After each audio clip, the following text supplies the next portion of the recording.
Several of these early Fenians are buried in Chapel Lane Graveyard, including Skibbereen-born Denis Downing. Downing was a native of Skibbereen, a well-known family.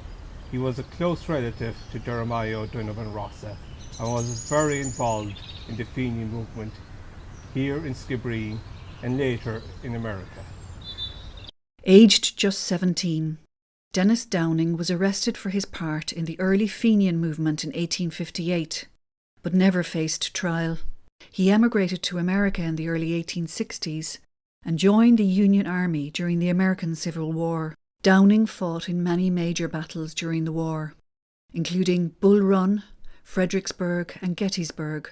The night before the Fredericksburg encounter, it's said he began to sing the song Dear Old Ireland, and he was joined in song by his fellow soldiers on both sides of the conflict. Deep in Canadian woods we met from one bright island flown. Great is the land we tread, but yet our hearts are with our own.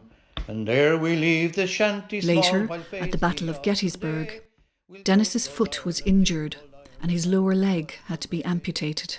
However, Downing still remained a soldier, and according to O'Donovan Rossa's memoir, Denis Downing commanded the company that executed Mrs Surratt for her role in the assassination of Abraham Lincoln in 1865. Unfortunately, afterwards, Downing's health deteriorated, and in the late 1860s, he contracted tuberculosis.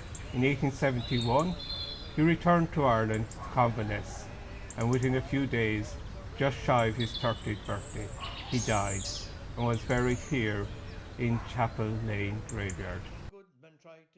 The local newspaper, the Skibbereen Eagle, ran an account of Downing's funeral at Chapel Lane.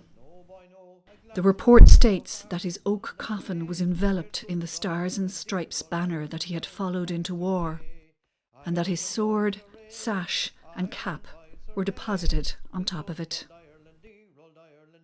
We know that Denis was buried in this graveyard from newspaper accounts at the time. Unfortunately, we don't know where. However, there are many quite imposing gravestones like this without inscriptions in this graveyard. So, beneath one of these lies the body of Denis Downing. Ireland boys hooray, Ireland boys hooray, we'll toast old Ireland, dear old Ireland, Ireland boys hooray.